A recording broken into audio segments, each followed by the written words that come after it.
Thanks for the support as a channel member, Martin Cooper. Right, folks, I've made a decision before playing this episode that I am definitely going to be doing at least one more season on the save, even if we win the Champions League. It's not okay that we haven't won the league yet. I don't think we can consider it non-league to legend complete if we just fluke a Champions League win without a Premier League win. So I think regardless of what happens, one more season. This is nothing to do with the fact that the board have given me £133 million worth of transfer budget for next year. Not related. Not related.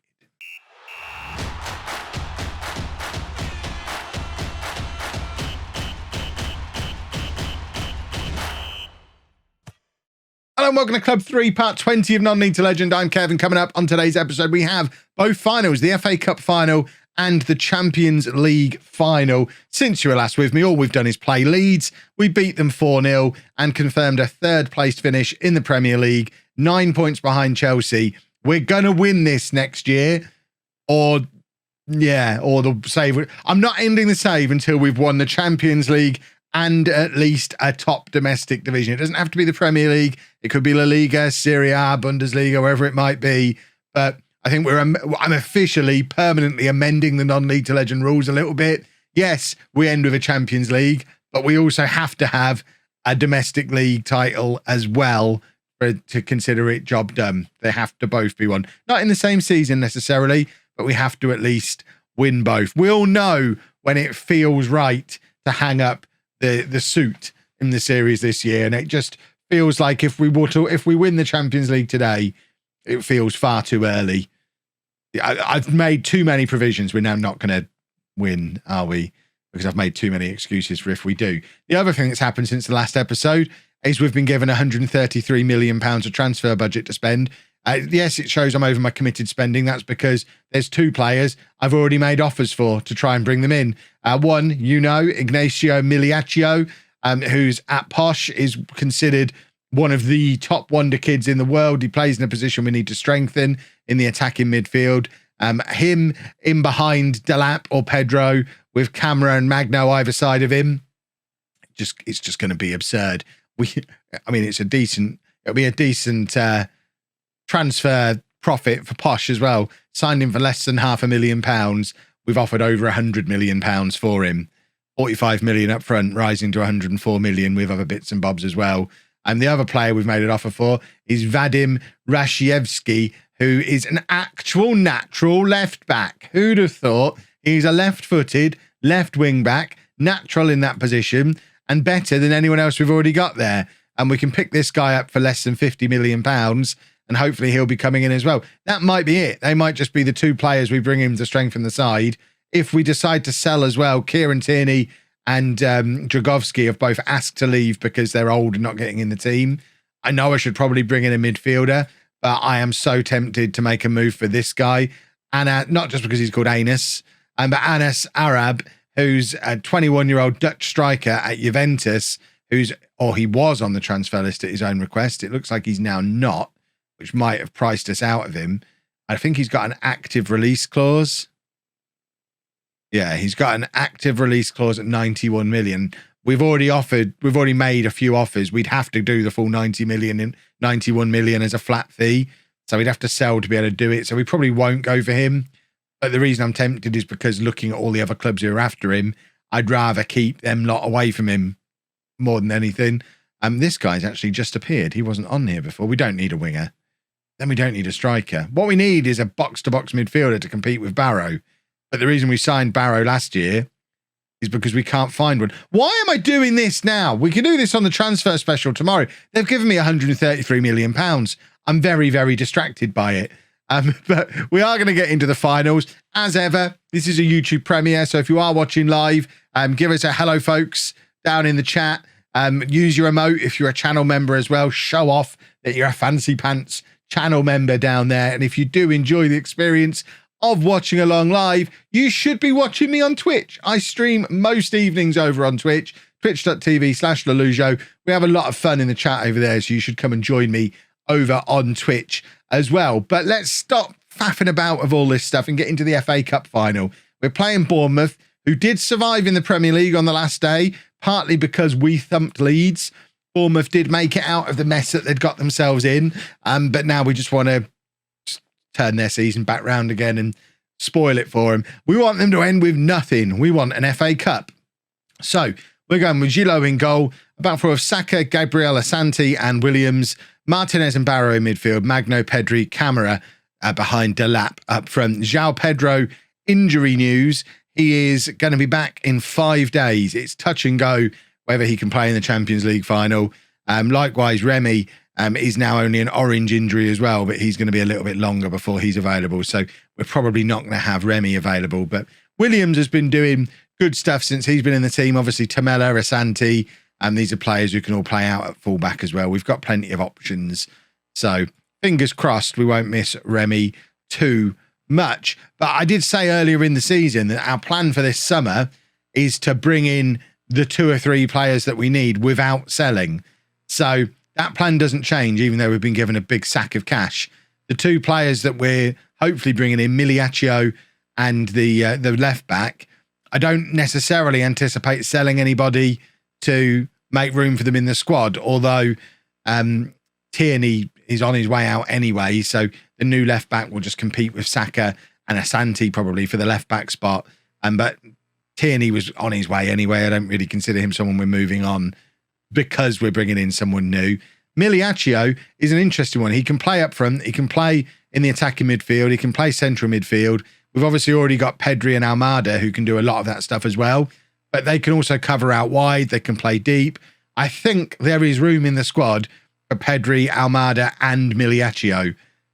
We'll see next season how many games the 3 of them play, whether or not I'm right about that, but I think it will make it a little bit easier for me to rotate the wide players as well, with Camara and Magno not really having obvious direct competition in their positions. Obviously, João Pedro can do either side. Saka can do either side. Pedri often plays out wide as well, but I think it'll be fine. I think we can squeeze him in and not have to remove another player from the squad. So the other thing I think we really need is, like I say, a real world-class, nothing's fancy, just a 23-year-old world-class box-to-box midfielder is what we're looking for. Barrow's injured there. We're going to bring Doyle on straight away and hope Barrow is fit again for the Champions League final, because that is problematic losing him, because, like I say, it's the area we need to strengthen. It's the area we've found hardest to find some real quality. And it's why we signed someone a little bit older than I normally would when we brought Barrow in. I think Barrow turns 29 anytime now. So he is certainly older than what I would normally want to bring in, but he was the best box-to-box midfielder we could find who was available last summer. And hopefully we can find someone just like a version of him that's 5 years younger, bring him into the squad as well. And then this squad is pretty much complete. We'll probably need to bring in a backup goalkeeper as well if Dragovski's going to be leaving. But we don't need to spend loads of money like we did most recently when we brought in Gilo, and it ended up, he was a backup goalkeeper for a week and then he came into the team and hasn't lost his place since. To be fair, he is a youngster who's France's international goalkeeper. So what is going on with the glitching here? That was so weird. That wasn't the video glitching. That was the game glitching, which we are on the new update, obviously. And I've not seen that before, ever. Right, Doyle's injured now as well. We are losing all of our central midfield players in time for the Champions League final. Goody. Alberto can come on and play as the box-to-box midfielder in there. That's a problem if they're both injured. Asante, we don't need to worry about yellow cards. That's not a reason to take him off. Quaresma is probably someone we can lose this summer. If Asante's now a centre-back, because we're bringing in another left-back, we probably don't need 5 centre-backs, although Gabriel is 30, so maybe he's the one who leaves. Right, fitness-wise, Camera's got to come off. Almada can come on for him. And we'll stick Pedri. Actually, you know what? We'll leave Almada out there. Almada, I think, is left-footed. He's right-footed. Of course he's right-footed, Kev. You know your players so well. Pedri is also right-footed. We'll just leave Almada out there. He'll be fine. I'm a little bit alarmed that we're not yet winning this football match. Saka is charging down the left-hand side. This is what Saka does so well from left-back. If he could only learn to defend, he would be the best left-back in the world because he's so good going forward. Delap is in, and the header goes just over from Delap. The last thing we want going into a Champions League final is for this to go to extra time and for us to pick up more injuries. We just need to get this wrapped up pronto. Manchester City are resting. They're the ones that we're playing in the final, and they're not in this match. As you can see, they've got the weekend off. We really do need to get this job done. I think I'm going to demand more because we should be winning. We're a much better side than Bournemouth. And I think we may be a little bit too big for our boots today. Williams, trying again on this right-hand side, finds Carlos Alberto, and there's his header for his 9th goal of the season. We talked yesterday about how many goals we're getting from areas of the pitch outside of the striker. Carlos Alberto is a great example of that. He's a central midfielder or right winger. He's rarely started, and he's got 9 goals. There's so many players weighing in with so many goals in this Arsenal team. It is a thing of beauty. And we've made our 3 substitutions. Why is my assistant manager still recommending we make that change? We can't do that change. You silly goose. We've made all our substitutions. Magno has been tackled there, but for a second, I thought Pedri was going to capitalise on it, but he didn't. He wasn't really alert to what was going on. That's why Miliaccio is going to be in next season, Pedri, you rascal. Alberto's done very well in midfield again there. Now Delap is in. Delap to make it 2, and it's the bend on that was beautiful. It's a 27th goal of the season for Liam Delap. His 50th goal for Arsenal already, that just said at the bottom. He's been here a year and a half, and that is his 50th goal for Arsenal. What a siding he's ended up being. He actually played against home in a Papa John's Cup game in the other series. It wasn't in an episode because I didn't realise it was going to happen, and I don't show the Papa John's games in videos. But yeah, Liam Delap was I think he was in the Fulham side. He's like 23 and a Fulham reserve in that save. How different you can be in 2 different save games. But we have won the FA Cup. Hopefully this is just the first of 2 times on today's episode that you see us enjoying this animation. And we go up to collect the trophy. And there I am, look. I'm so happy. Who's my captain? I don't even know who I've handed that to there. Gabriel, probably. I can't even remember who the captain is. It's not really. We're a team of leaders. We don't have a standout man as captain. And what we do have is more FA Cup medals. And we love an FA Cup medal. Is Gilo going to do the Oliver Wright captain cartwheel situation? He's shaping up for it. And there is the goalkeeper cartwheel. You know you've won something when your goalkeeper's doing cartwheels. Lovely stuff. FA Cup 1.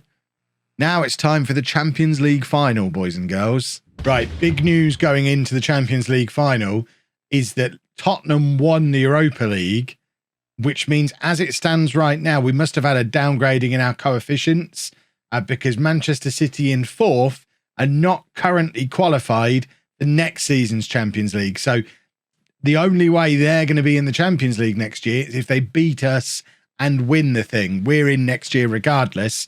Manchester City, all of a sudden, thanks to good old Tottenham, have an extra motivator. If the reward of winning the Champions League wasn't enough, they now have extra reason to want to beat us. I've been fiddling around with doing all sorts of transfer bits. I'll show you all that in tomorrow's transfer special, but you might notice there's a few players whose transfers were arranged. Dragovski's leaving, Tierney's leaving. Quaresma was on his way, but turned down a contract with Everton. And there's a couple more who are hopefully coming in as well. So it's going to be a big transfer special tomorrow. Plus, we've got the Club World Cup coming up in the summer as well, which everyone who watched my multiple series last year will know the Club World Cup was like my nightmare competition that I just couldn't win. So hopefully we can win that this summer as well. But first, shall we try and win the Champions League? I think we probably shall. And we've got Gilo in goal, a back 4 of Saka, Gabriel, Asante and Tamea. Martinez and Barrow in midfield, Magno, Pedri and Camara supporting Delap up front. Club captain João Pedro is fit enough to be on the bench, but not fit enough to start. Good old Kylian Remy, even though he's injured, he can sit on the bench as well, which is lovely, lovely stuff. Let's submit the team. As further evidence just how small our squad is and why these new players are needed, we've not actually been able to fill the bench for the Champions League final. I guess we could have put a kid on there, but if you want youth development, watch the home series. This is all about Galacticos. Right, outstretch the arms. Let's try and win the Champions League. It's a second ever, I checked, a second ever Champions League final for Arsenal. They didn't win the last one. So there's probably quite a lot of motivated players on this pitch at the moment who'd like a Champions League win. But also looking at the Manchester City side, it's like a collection of FM21 wonder kids. So not quite sure how they've only finished fourth in the Premier League this year, but they did, and they're going to be up for this. And Rui Camara, very out of character for how he's been playing recently, has just missed a massive chance early on, and hopefully that's not going to end up being something that counts against us. Oh, look, there's one of those wonder kids for Manchester City, Tonali, pulling the strings in midfield, playing it through to De Jong, and there's Camavinga. I mean, they're the three best young defensive midfielders in the game, aren't they? I mean, it does suggest there's not much attacking oomph from their central midfield, but they're certainly going to be hard to break down in there. Gilo plays it forward to Gabriel, back to Gilo again, and then Asante. Oh, I hate this. I hate this so much. I know I tell them to do it, and I know they're quite good at it, but in a game like this, it's all right doing this against Bournemouth. Please don't do it in the Champions League final. Tamela plays it into Liam Delap. Delap with the shot, but Declan Rice, one of my Leicester old boys from earlier in FM21, Declan Rice, I'm assuming it's Declan Rice, is there to make the clearance. Playing him at centre-back, which I got a little bit of criticism for doing at Leicester. Clearly, whoever's the Manchester City manager in this world agrees with me. Declan Rice, pretty good centre-back. Although we did end up playing him as the deep line playmaker eventually. But I guess with they've effectively got four of the best young deep holding midfield players with Rice at the club as well. They've just been collecting defensive midfielders over the last 5 or 6 seasons. Magno now with the opportunity to take on his fullback, and he does, and forces I thought it was a save out of the goalkeeper, but it looks like it's a goal kick. So he's actually just fired it wide there. We've had a couple of decent opportunities from our wide men, but no real good chances have been carved out yet. It's been very tentative stuff from both sides so far, and we are 0-0 at half time. Certainly, as you would expect, I think, from the players that we've got, we're the team that are trying to take it to Manchester City at the moment. But they've got such quality throughout their side that at any moment they could just spring a counter-attack on us and grab a goal. And the longer the game goes on, the more I do worry about that happening. And the more I worry about the fact we don't really have an alternative option up front. João Pedro, I'm loath to bring him on when he's not played for so long and he's not fully fit. But he is the club captain, and it might be that this is the moment for him to step up. Our two wide players who've been so effective in the last goodness knows how many weeks have both been really ineffective today. Well, what am I going to do? What I am going to do is bring on a Manchester City old boy in central midfield. Carlos Alberto is going to come on in central midfield as a former Manchester City player. And we're going to take off Pedri and bring on Almada. We're not taking the wingers off. They don't look tired. They've got time. We need to let them try. They're tired now. We've encouraged them the way we did against Barcelona. We're going to play this highlight and then take one of them off because they're both so tired. Camera doing very well to try and generate a chance. Almada's in here, but he's probably the last player we wanted to have that chance because he's just not quick enough. It was like he was running through treacle.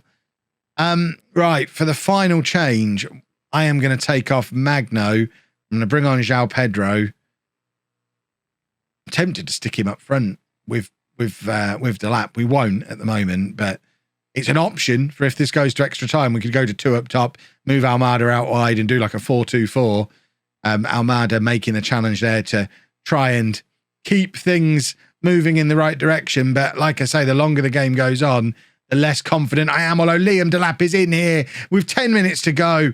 And it's a very good save from Edison in goal from Manchester City. Delap gets the cross back in again. Almada looked like he was fouled there. Barrow plays it down to Carlos Alberto, the former City man. That would have been beautiful if he just thundered it into the top corner. He's another one who was just never given a chance at the club he was at previously. And Gabriel has scored in the 84th minute. It could be his final game for Arsenal. He's the last remaining 30-something at the club.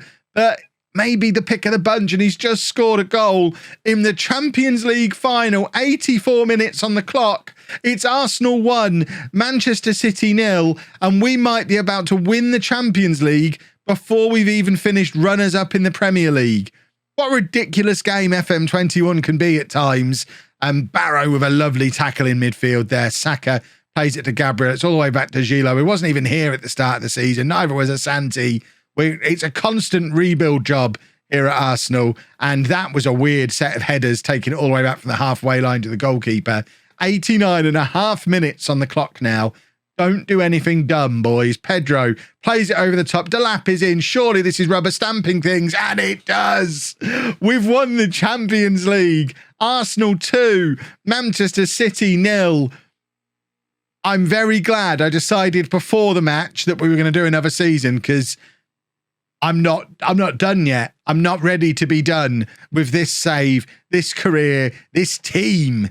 What a team we've put together here at Arsenal. It's going to get better and better over this summer. And hopefully we can go on in what will now officially be the final season of the save. Hopefully we can go on and win the lot next year. We got many years ago in Non-League to Legend, we had a season where we won all 7 trophies with Tottenham. It might be time to try and do the same thing. I think we were invincible that year as well. It was ridiculous how well we played. That's the goal for next season now. 7 trophies, including the Club World Cup. And in another invincible season, maybe. Who knows how good this team can get. But there we have it. Champions League winners. I'm not even in the Managerial Hall of Fame yet. I don't know if this is going to be enough to get me there. We've got another cartwheel, second one of the episode. We'll go and give them a big old smiley team talk. Well played, gentlemen. Have I made it into the Hall of Fame off the back of this? Because again, you can't end Non-League to Legend. Oh, what a lovely thing to come back to. Yes, Paris Saint-Germain, you can have him for £45 million. So we won the quadruple this season. There you go. I am in the Hall of Fame. I'm one of the top English managers of all time. Should we check on that Hall of Fame? Where are we? How do you get there? Hall of Fame. It'll be nationality. So I'm now the 6th. Oh, well, I'm better than my Leicester. I forgot. I'm better than my Leicester version of me. So I am the 6th best English manager of all time. Oh, look at that. This is the problem with playing in the Streamer Showdown. We can't end the same. If we've got Millie and Dr. Benji ahead of me, oh my God, I've got to end up above him in the Hall of Fame. This changes everything. Unacceptable. Ugh. We have to do another season now. I'm not having that. And if he's still ahead of me at the end of next season, we're doing another one. This save will not end while he's above me in that Hall of Fame. If you've enjoyed that, please make sure you leave a nice big thumbs up on there for me. Subscribe to the channel for daily Football Manager videos. And thank you very much for watching.